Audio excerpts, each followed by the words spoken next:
Get your hands off that watch now. Seconds later, the entire store was in shock. The scream cut through Sterling and Hale luxury timepieces like shattering glass. Every conversation died. Every footstep froze. 32 customers and 8 employees turned as one toward the source of the fury, a white man in his 50s, impeccable charcoal pinstripe suit, salt and pepper hair slicked back with gel, pointing an accusing finger at a black customer in jeans and a dress shirt who hadn't even blinked. I said get your hands off that watch before I call security. Robert Sterling's voice carried the particular venom of someone who'd spent 40 years building an empire based on who he decided deserved to enter or not. That piece costs more than you make in 5 years. You don't touch merchandise you can't afford. The man, 31 years old, dark-skinned, calm in a way that came from years of having to prove his worth in spaces that didn't want him, slowly lifted his hands from the display case. He didn't look at Robert.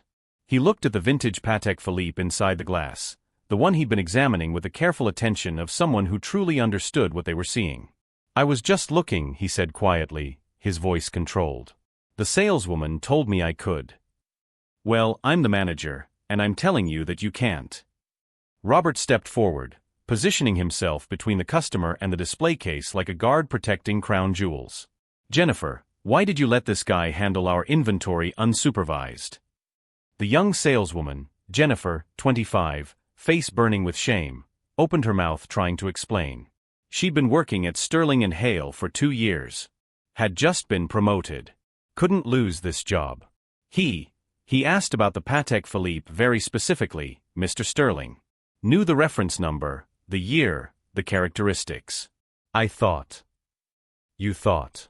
Robert cut her off, his tone sharp. Anyone can Google watches, Jennifer. That doesn't mean they have money to buy them. Look at him. He gestured toward the customer with disdain. Those clothes, those sneakers.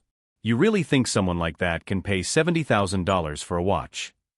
Around the showroom, other customers shifted uncomfortably.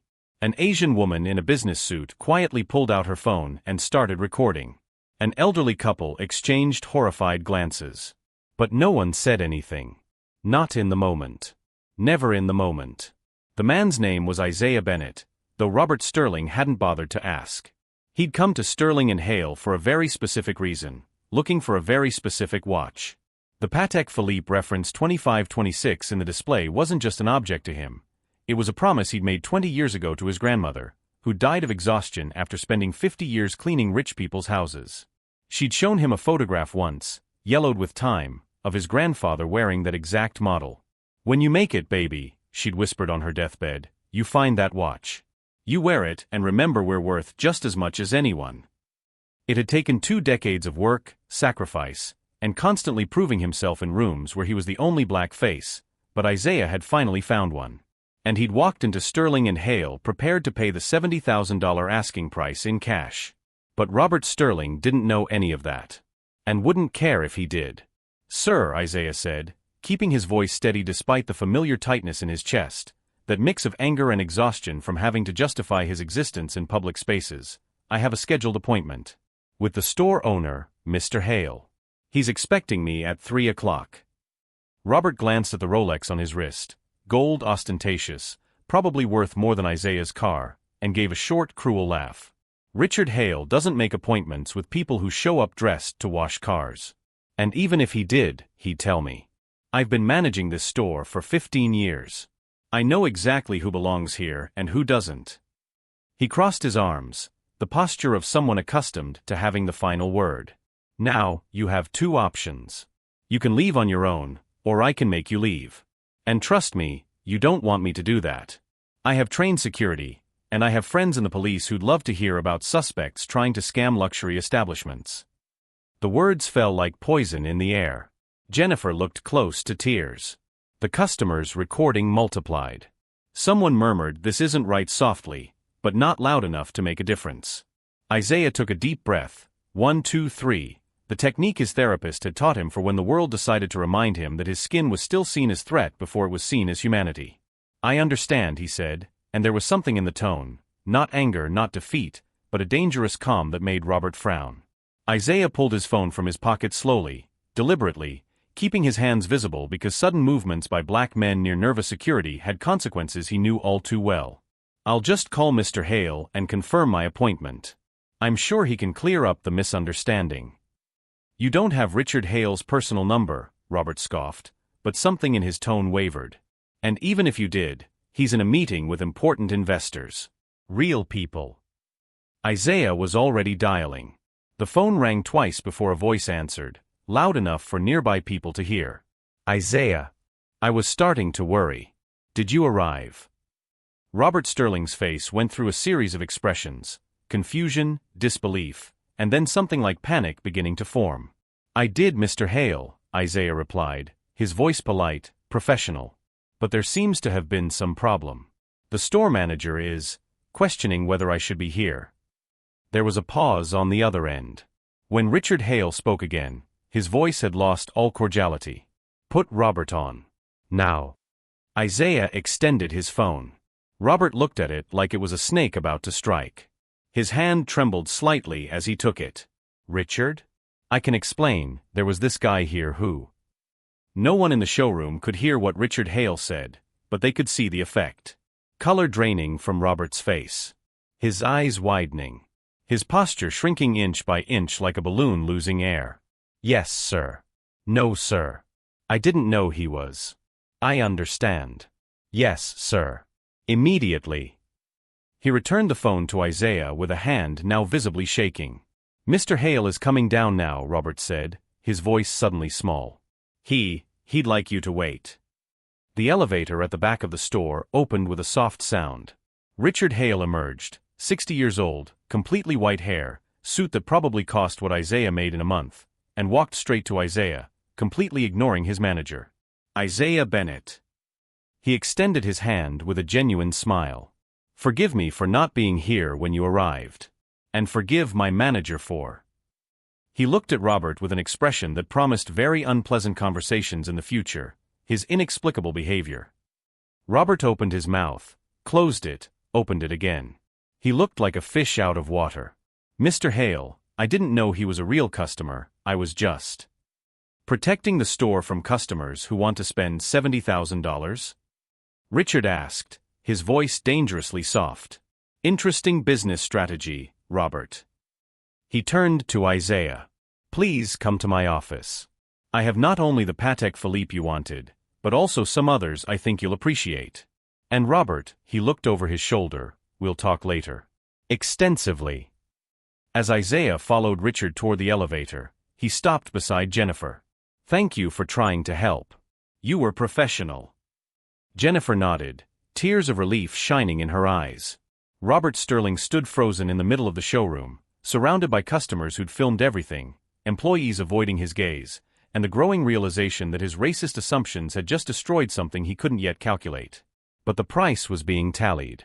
And by the time the day was over, everyone in that store, and tens of thousands of people on social media, would understand exactly what happens when prejudice meets its consequences. If this story about a black man who refused to be diminished by racism, and a manager who discovered too late that judging people by skin color has a devastating cost, has captured your attention, you'll want to see what happens when the full truth about Isaiah Bennett comes to light, because his connection to Sterling and Hale went far, far deeper than anyone in that store could have imagined. Richard Hale's private office occupied the entire third floor of Sterling and Hale, with floor-to-ceiling windows overlooking the city and walls lined with display cases containing watches worth more than most houses. Isaiah sat in a leather chair that probably cost more than his monthly rent, watching Richard place 3 velvet boxes on the mahogany desk between them. "Before we discuss timepieces," Richard said, pouring 2 glasses of whiskey from a crystal decanter without asking if Isaiah wanted one, "I need to apologize. Robert Sterling has been with this company since I opened it 23 years ago. He was supposed to embody our values: excellence, discretion, respect for all clients regardless of appearance." "Supposed to," Isaiah repeated, accepting the glass. Richard's expression tightened. "What happened down there? That's not the first complaint about Robert. It's the first one I've witnessed personally, but it's not the first." He pulled a folder from his desk drawer. "In the past 18 months, we've had 7 formal complaints. All from clients of color. All claiming discriminatory treatment." Robert's defense was always the same: he was protecting inventory, maintaining standards, ensuring serious buyers. Isaiah took a slow sip of whiskey that tasted like it cost more per ounce than his jeans cost total. And you believed him? I wanted to. Richard's honesty was surprising. Robert helped build this business. His eye for quality, his connections in the luxury market, his ability to close high-value sales, he was invaluable. I told myself the complaints were misunderstandings, cultural differences, oversensitivity. He paused. I was wrong. And that wrong cost people their dignity. Downstairs, Robert Sterling paced in the back office, his phone pressed to his ear, speaking in urgent whispers to someone who clearly wasn't happy about being called. I'm telling you, something's wrong, Robert hissed. Richard's up there treating that guy like royalty. It doesn't make sense. I've worked here for 23 years. I know who our clients are. The voice on the other end, female, sharp, responded. Robert's wife, Catherine, who'd been instrumental in building the Sterling and Hale brand's exclusive reputation through her society connections. Maybe he actually has money, Catherine suggested. You know how these tech people are now. They dress like homeless people but have millions. It's not about the money, Robert snapped, then lowered his voice as Jennifer walked past the office. It's about maintaining standards. You let one in, suddenly everyone thinks they can just walk in off the street. 1. Catherine's tone shifted. Robert, please tell me you didn't. I protected the store's reputation. That's my job. Robert's jaw clenched. And Richard will realize that once this misunderstanding clears up. But the misunderstanding wasn't clearing up. It was crystallizing into something far worse. In Richard's office, Isaiah had opened the first velvet box, revealing the Patek Philippe 2526, exactly as his grandmother had described, rose gold case catching the afternoon light, the hand wound movement visible through the exhibition back. It's perfect, Isaiah said quietly, his finger tracing the edge of the box without touching the watch itself. A habit from childhood, when beautiful things were for looking, not touching. There's a story behind your interest in this specific model, Richard observed. Would you share it? Isaiah was quiet for a long moment. Then, my grandfather wore this watch. He was a Pullman porter in the 1950s, one of the few professions where black men could earn decent money. He saved for 7 years to buy it. It represented something to him. Proof that he belonged in spaces that said he didn't. And your grandmother? Cleaned houses her entire life. Houses like this, probably. She kept that photograph of him wearing this watch above her bed. Told me it was a reminder that we were worth just as much as the people whose toilets she scrubbed. Isaiah's voice was steady, but his eyes betrayed old pain. She died when I was 11. Heart failure from exhaustion. I promised her that day I'd find that watch and wear it to remember. Richard was silent, the weight of the story settling over the room like snow. 20 years, he said finally. That's a long promise to keep. Some promises are worth keeping. What Richard didn't say, what he was only beginning to understand, was that Isaiah Bennett wasn't just any customer. The name had been vaguely familiar when his assistant had scheduled the appointment, but Richard hadn't made the connection until now. Bennett Consulting Group wasn't just a small firm. It was one of the fastest-growing business strategy consultancies in the country, specializing in helping legacy luxury brands navigate modern markets without losing their prestige. Their client list included companies that Richard's own business aspired to compete with. And Isaiah Bennett, the man his manager had just tried to throw out of the store, was the founder and CEO. Isaiah, Richard said carefully, I need to ask you something. Your company, BCG, you work with luxury retailers, correct? We do. Have you been considering Sterling and Hale as a potential client? Isaiah's smile was small and knowing. I was. Past tense. We were retained by an investment group looking to acquire established luxury watch retailers. Sterling and Hale was on their shortlist. I came today to experience your customer service firsthand, though I genuinely did want the watch. Richard's face went pale. The Wellington Group. You know them. They've been circling us for 6 months. We've been in preliminary discussions. Richard set down his whiskey glass with a hand that wasn't quite steady. And you just experienced what could be the deal-killing incident. That's not for me to decide, Isaiah said. I'm a consultant. I provide analysis. My report will note that your store has. He paused, choosing words carefully. Systemic issues with customer profiling based on race. Whether Wellington proceeds is their call. The door to Richard's office burst open without knocking. Robert Sterling stood there, face red, breathing hard. Richard, we need to talk. Now. Privately. Robert, I'm with a client. I know exactly who he is. Robert's eyes were fixed on Isaiah with something between fury and panic. I looked him up. Bennett Consulting. You're here as a spy, not a customer. This was all a setup to make us look bad.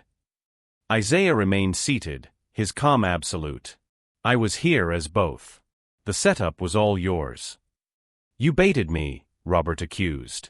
Dressed down, acted suspicious, waited for me to react so you could play the race card. Robert. Richard's voice cracked like a whip. That's enough. Out. Now. No. Robert stood his ground, something desperate and dangerous in his eyes. I've given 23 years to this company. I built our reputation. I made us exclusive. And you're going to let this con artist destroy everything because he played you with some sob story about his grandmother. The mask was completely off now. All the coded language, all the professional justifications, gone. What remained was the raw prejudice that had been there all along. Sterling and Hale has always catered to a certain clientele, Robert continued, his voice rising. Old money. Real wealth. People who understand quality. Not every person who walks in off the street deserves to be here. That's not racism, that's business sense. It's both, Isaiah interrupted quietly. And the fact that you can't tell the difference is exactly the problem. Richard stood, his face set. Robert, you're suspended. Effective immediately. Security will escort you out. We'll discuss termination terms with HR on Monday. Robert's world shattered visibly. You can't be serious. Over this? Over him. Over 7 complaints I ignored. Over countless customers I never knew we lost because they were treated the way you just treated Mr. Bennett. Over a culture of discrimination that I enabled by refusing to see it. Richard's voice was steel. Security is on their way. Don't make this uglier than it already is. 2 men in black suits appeared at the door. Robert looked between them, Richard and Isaiah, his face cycling through shock, rage, and finally fear. You'll regret this, he said to Richard, but his eyes were on Isaiah. Both of you. This company needs people like me. Without gatekeepers, standards disappear. Then let them, Richard said. I'd rather have no standards than these.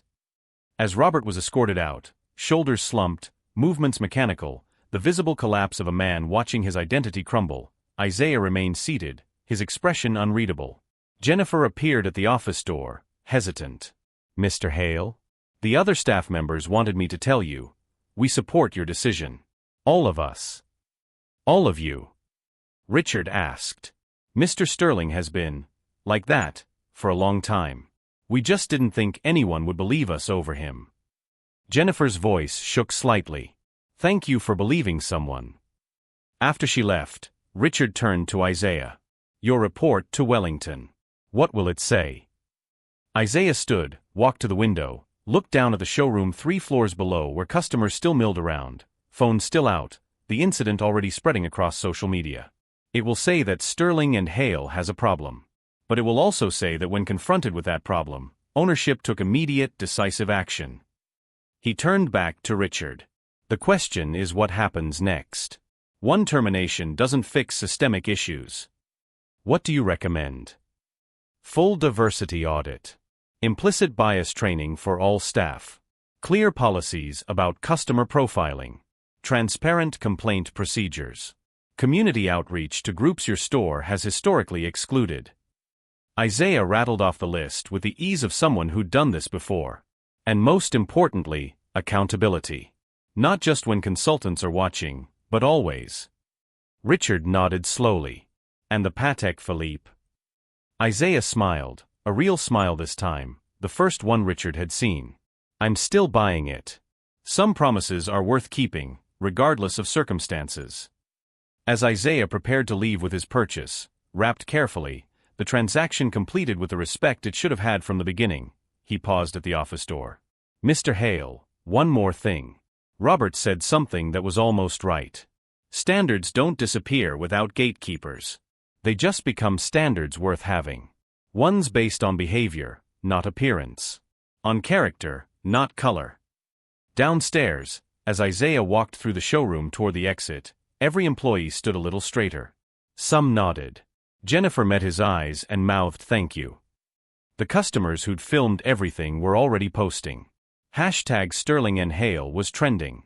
The video of Robert's tirade, "People like me, gatekeepers, the naked prejudice," was going viral. But Isaiah wasn't thinking about that. He was thinking about a photograph of his grandfather, wearing this exact watch, standing tall in his Pullman Porter uniform, a man who'd bought beauty and precision as proof that he deserved to exist in spaces that said he didn't. 20 years. Some promises were worth keeping. And some reckonings were worth witnessing. 3 days after the incident at Sterling and Hale, Isaiah sat in a glass-walled conference room at Wellington Group's Manhattan headquarters, his laptop connected to the projector, slides ready. Across the table sat 4 executives, 3 white men in their 50s and 1 black woman in her 40s, representing the investment firm considering the acquisition. "Before we begin the full presentation," said Victoria Chen, Wellington's COO and the one who'd hired Isaiah's firm, "I need to address the elephant in the room. The Sterling and Hale incident has been viewed over 3 million times. Our board is concerned about reputational risk." "As they should be," Isaiah replied. He clicked to the first slide, a screenshot of Robert Sterling's face mid-tirade, the image that had become shorthand for luxury retail racism. But the question isn't whether Sterling and Hale has a problem. It's whether the problem is fixable, and whether fixing it creates opportunity. He advanced through slides showing analytics, demographic breakdowns of luxury watch buyers, the growing purchasing power of minority consumers, survey data about brand values influencing buying decisions among millennials and Gen Z. "The luxury market is changing," Isaiah explained. "Younger buyers, who will inherit trillions in wealth over the next decade, won't tolerate brands with discriminatory practices. They'll pay premium prices, but only to companies whose values align with theirs." "So Sterling and Hale is a liability," one of the white executives concluded. "Sterling and Hale as it currently operates is a liability," Isaiah corrected. "But its core assets, location, inventory, brand recognition, Richard Hale's industry connections, are valuable. With proper restructuring, it could become a model for inclusive luxury retail." "Restructuring means personnel changes," Victoria said. "How deep do the problems go beyond Robert Sterling?" Isaiah pulled up another slide, an organizational chart with certain positions highlighted in red. "Our analysis suggests a culture that was built around Sterling's management philosophy. He wasn't an anomaly, he was the standard setter. Staff who survived under him either agreed with his methods or learned to keep quiet." "Like Jennifer," Victoria observed, reading the case notes. "The saleswoman who tried to help you. And there are others like her. People who didn't have the power to challenge the system but didn't perpetuate it either." Isaiah highlighted several names in yellow. "These are your rebuilders. Promote them, empower them, and they become your cultural change agents." What Isaiah didn't share in that meeting, what Wellington Group didn't need to know yet, was the deeper connection he had to this story. The reason he'd taken this case personally despite his firm having dozens of other consultants who could have handled the analysis. That evening, Isaiah drove 2 hours north to a modest house in Connecticut where his Aunt Sarah still lived. She answered the door with a smile that had held his family together through decades of struggle, pulling him into a hug that smelled like the cocoa butter she'd used since he was a child. "You bought it," she said, noticing the Patek Philippe on his wrist immediately. "Oh, Isaiah. Your grandmother would be so proud." They sat at her kitchen table, the same one where he'd done homework while Sarah worked double shifts as a nurse to help raise him after his parents died. She poured tea and listened as he recounted the full story, not the viral video version, but the complete truth. "There's something I didn't tell Wellington," Isaiah said. "I didn't go to Sterling and Hale randomly. I knew about Robert Sterling's reputation. I'd heard stories from 3 other clients, all black, all treated the way I was." Sarah's eyes widened. "You went there deliberately?" "I went there to buy a watch I'd been searching for. But I also went dressed casually because I needed to see for myself if the complaints were systemic or isolated." I needed to know if Richard Hale was complicit or ignorant. And now you know. Now I know. Isaiah turned the watch on his wrist, the weight of it still feeling significant. Hale was ignorant. Willfully, maybe, but not maliciously. Robert was the cancer. But the question is whether removing him is enough, or whether the whole body is already infected. Sarah reached across the table and squeezed his hand. Your grandmother didn't just want you to buy that watch, baby. She wanted you to be the kind of man who could walk into any space and demand to be treated with dignity. Sounds like you're doing exactly that. By setting them up? By holding them accountable. Sarah's voice was firm. How many other people without your resources, your education, your consulting firm, walked into that store and were treated the same way? How many just left quietly and never came back? You didn't set anything up. You just refused to be invisible. The next morning, Isaiah returned to his office in Boston, where his team was assembling the final Wellington report. His lead analyst, a South Asian woman named Priya who'd graduated top of her class from Wharton, met him at the door with coffee and concern. We have a problem, she said, pulling up her laptop. Or maybe an opportunity. I'm not sure which. She showed him a series of emails that had flooded Bennett Consulting's general inbox over the past 72 hours. Hundreds of messages from people sharing their own experiences at Sterling and Hale and dozens of other luxury retailers. Stories of being followed by security. Of being shown only the cheapest items. Of being told things were sold out, only to watch white customers purchase them minutes later. It's not just Sterling and Hale, Priya said. This is everywhere. And people are asking if we can help them, file complaints, organize boycotts, push for change. Isaiah scrolled through the messages, his chest tight. A black lawyer who'd saved for years to buy an engagement ring, only to be accused of trying to scam the store. A Latino executive who'd been asked to leave a boutique because the manager felt unsafe. An indigenous woman told a designer handbag wasn't really her style before she even asked to see it. We're a consulting firm, Isaiah said quietly.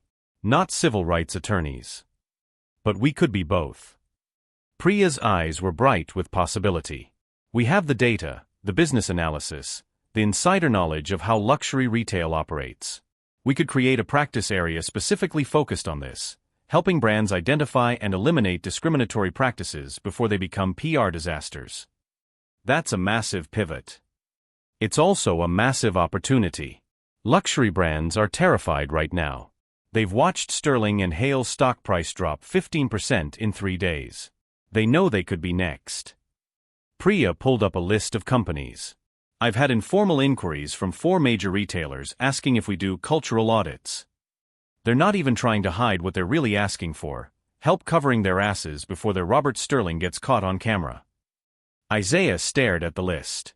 Brands he'd grown up seeing in magazines, in movies, in the hands and on the bodies of people who looked nothing like him. Brands that had made fortunes selling aspiration while treating entire communities like threats. Set up meetings, he said. All of them. But make the terms clear, we're not helping them hide problems. We're helping them fix them. Transparently. With measurable outcomes and public accountability. They won't all agree to those terms. Then we'll know which ones are serious about change and which ones just want better PR. That afternoon, Isaiah got a call from Richard Hale. I wanted you to hear this from me directly, Richard said, his voice careful. I've made a decision about Sterling and Hale's future. I'm stepping back from daily operations. Promoting Jennifer to store manager. She's young, but she has the integrity this place needs. And I'm creating an advisory board focused on diversity and inclusion. I'd like you to chair it. Isaiah was silent for a long moment. That's not a small ask. I know. But you have credibility I don't. You've experienced what my ignorance enabled. Your voice carries weight mine never will, especially with communities we've excluded. Richard paused. I can't undo 23 years of Robert Sterling. But I can try to build something different going forward. I need help doing that. And if Wellington doesn't acquire you, then I do it anyway. This isn't about the acquisition anymore. It's about being able to look at myself in the mirror.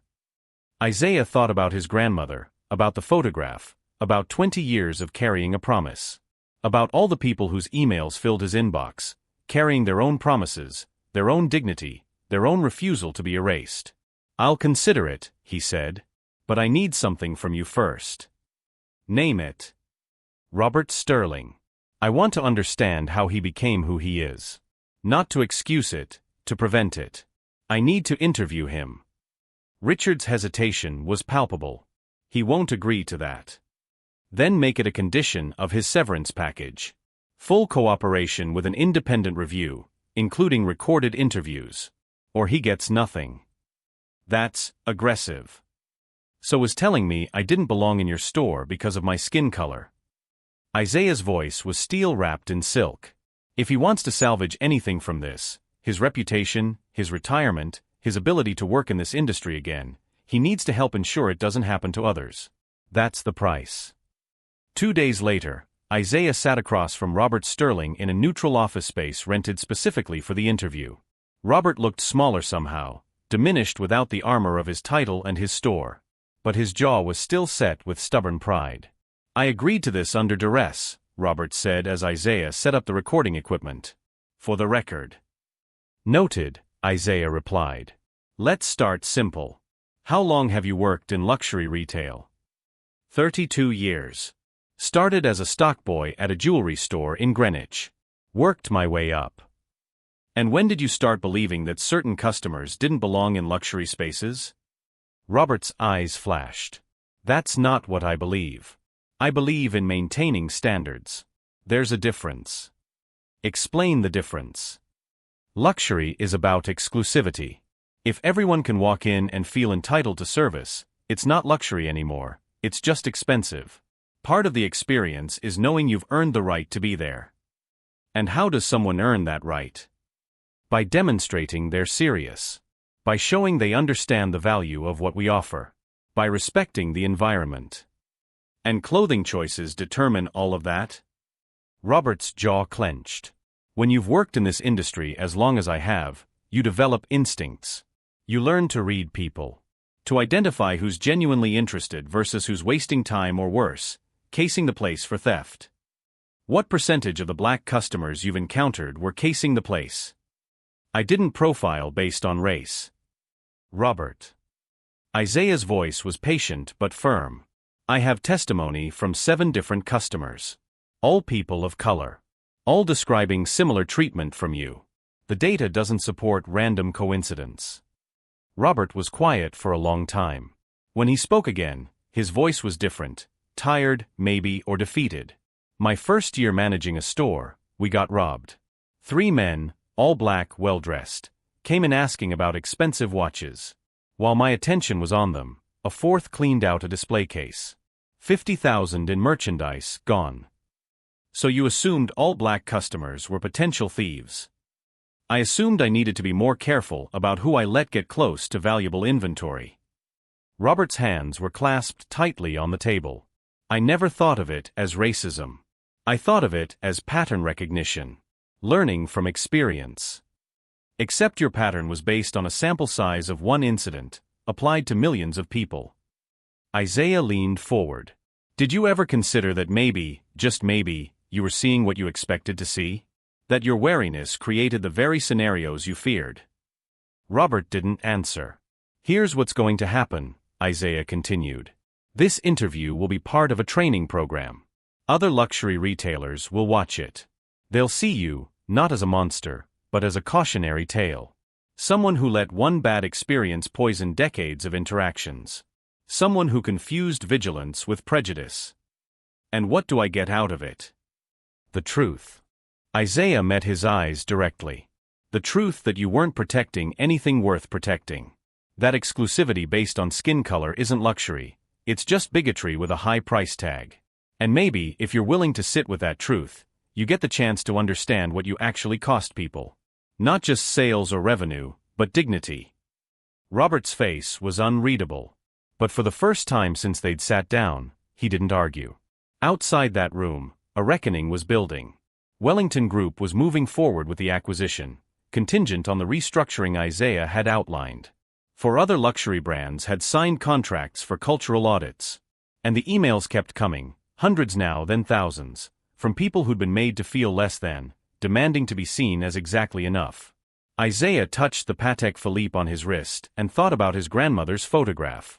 About promises kept and battles chosen. About the difference between being let into spaces and demanding they change to accommodate your full humanity. The reckoning was just beginning. 6 weeks after the Sterling and Hale incident, Isaiah stood backstage at the National Retail Federation's annual conference in New York, adjusting his tie and trying to ignore the butterflies in his stomach. In 15 minutes, he'd be speaking to 3,000 luxury retail executives about the future of inclusive business practices. But first, there was someone he needed to confront. Mr. Bennett. The voice came from behind him, smooth, confident, dripping with old money. Isaiah turned to find himself face to face with Douglas Sterling, Robert's older brother and CEO of Sterling Luxury Group, the parent company that owns 17 high-end retailers across the country. Mr. Sterling. Isaiah kept his voice neutral. I wanted to speak with you before your presentation. Douglas's smile didn't reach his eyes. My brother made mistakes. But your very public campaign has cost my family's companies over $40 million in lost revenue. Sponsors pulling out. Customers boycotting. You've turned one manager's poor judgment into an industry-wide witch hunt. Your brother didn't make mistakes, Isaiah corrected. He made choices. Repeatedly. For 23 years. And those choices revealed a culture that your family built and profited from. Douglas's smile vanished. Careful, Mr. Bennett. We have attorneys who specialize in defamation. And I have documentation of discriminatory practices at 7 of your 17 stores. Would you like me to share that during my presentation? I was planning to keep it general, but if you'd prefer specifics. Douglas's jaw tightened. What do you want? I want you in the audience when I speak. I want you to hear what your empire actually costs people. And then I want you to decide whether $40 million in lost revenue is really the price you're worried about, or if maybe, just maybe, you should be worried about the thousands of customers you've lost because they knew they weren't welcome. Before Douglas could respond, Victoria Chun from Wellington Group appeared.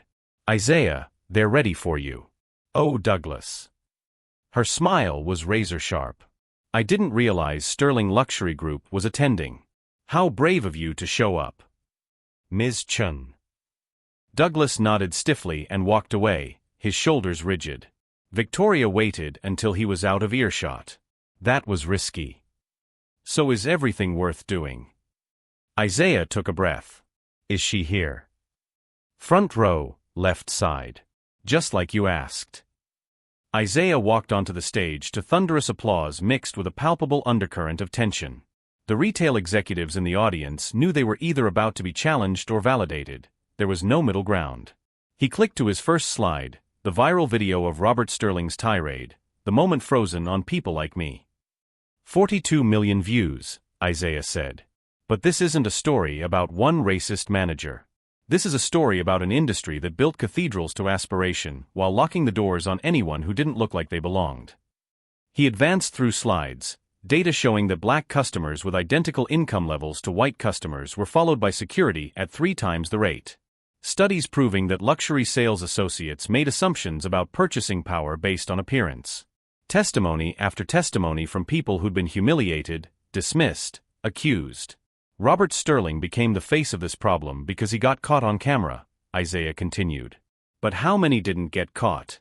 How many of you have Robert Sterlings on your payroll right now, quietly turning away customers, quietly reinforcing the idea that luxury is only for certain people? In the front row, an elderly black woman sat perfectly still, her hands folded in her lap. She wore a simple dress, sensible shoes, and around her neck, barely visible, a delicate gold chain. Isaiah clicked to a new slide, a photograph from 1952. A black man in a Pullman porter uniform, wearing a Patek Philippe watch, standing proud despite the segregated world around him. This is my grandfather, James Bennett. That watch cost him 7 years of savings. He wore it as proof that excellence has no color. That quality recognizes quality.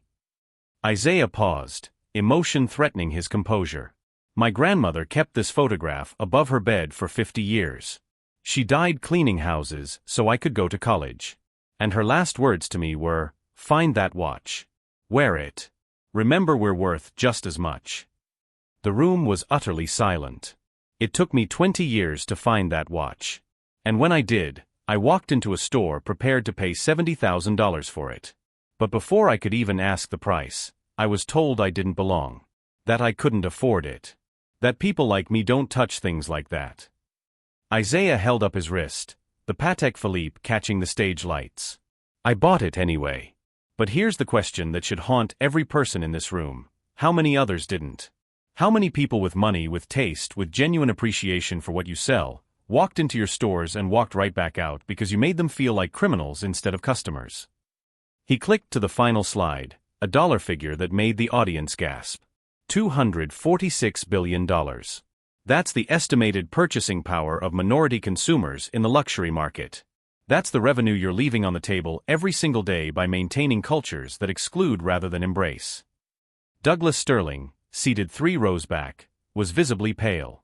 But this isn't just about money, Isaiah said, his voice softening. It's about dignity. It's about the message we send when we decide who deserves beauty, who deserves quality, who deserves to walk into a space and be treated like they matter. He gestured to the woman in the front row. I'd like to introduce someone. This is Mrs. Dorothy Martinez. She's 78 years old. Last month, she walked into one of Douglas Sterling's jewelry stores, Legacy and Company in Chicago, to buy an anniversary gift for her husband of 56 years. She was followed by security for 20 minutes, then asked to leave because the manager felt uncomfortable. Dorothy stood slowly, with dignity that made the room hold its breath. Mrs. Martinez is a retired federal judge, Isaiah continued. She has a net worth of approximately $8 million. And she was treated like a shoplifter because she didn't look wealthy enough. The audience erupted in murmurs. Douglas Sterling looked like he wanted to disappear into the floor. But here's the twist, Isaiah said, and his smile was sharp. Mrs. Martinez is also the mother-in-law of Senator Patricia Alvarez, who chairs the Senate Committee on Commerce. And she's the grandmother of the journalist who broke the Sterling and Hale story. The murmurs became gasps. So when I talk about the cost of discrimination, I'm not just talking about lost revenue. I'm talking about federal investigations into discriminatory business practices. I'm talking about policy changes that will require transparency in customer treatment. I'm talking about a complete restructuring of how luxury retail operates in this country. Victoria Chen stood from the front row, carrying a folder. As of this morning, Wellington Group has acquired Sterling and Hale. Our first action was installing new leadership committed to inclusive practices. Our second action was launching an industry-wide initiative, the Luxury Inclusion Alliance. 15 major retailers have already signed on, committing to regular audits, transparent complaint procedures, and measurable diversity goals. She looked directly at Douglas Sterling. Sterling Luxury Group was invited to join. They declined. So we're announcing a consumer awareness campaign that will rank luxury retailers based on their inclusion practices. Customers will know exactly which brands welcome everyone and which ones don't. Douglas Sterling stood abruptly and walked out. 10 other executives followed him. But 20 times that number stayed, pulling out phones, taking notes, clearly calculating the cost of resistance versus the cost of change. After the presentation, Isaiah found Dorothy Martinez in the green room. She hugged him with surprising strength for her age. Your grandmother would be proud, she said. I think she'd say we're just getting started. That's what I liked about Rose Bennett. Dorothy smiled, her eyes distant with memory. She cleaned my house for 15 years. Never once complained, never once treated me like I was better than her just because I had more money. She talked about you constantly. My grandson's going to change things, she'd say. He's going to make spaces where everyone belongs. Isaiah's breath caught. You knew her. I knew her. And when she died, I tried to find you. To help with college, with expenses. But your family was too proud to accept charity from someone whose toilets Rose had scrubbed. Dorothy's voice was gentle. So I found other ways. Anonymous scholarships. Grants that somehow always had your name on them.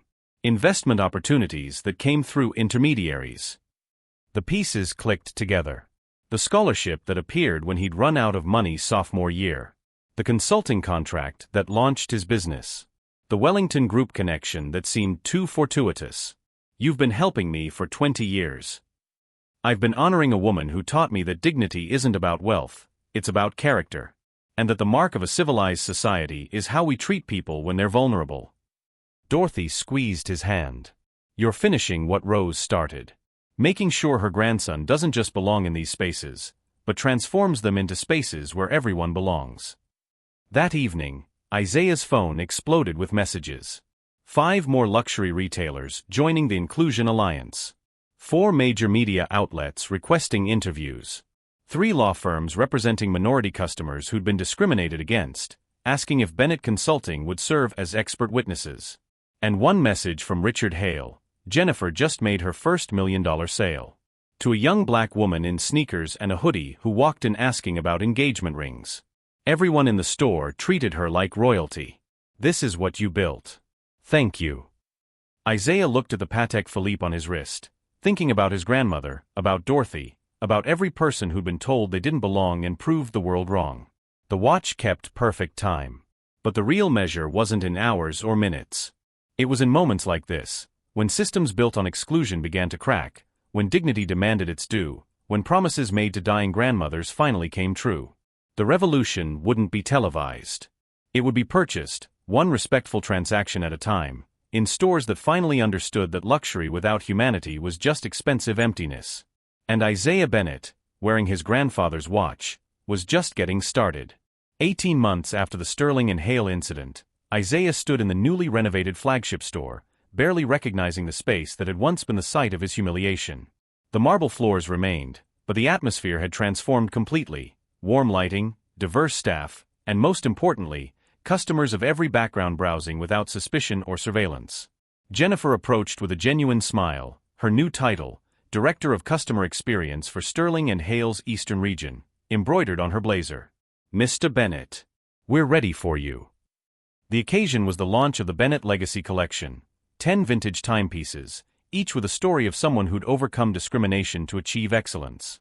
Isaiah's grandfather's Patek Philippe photograph anchored the display, but surrounding it were watches belonging to a Japanese-American businesswoman who'd rebuilt after internment, a Latino civil rights attorney, a Native American architect, and others whose stories deserved telling.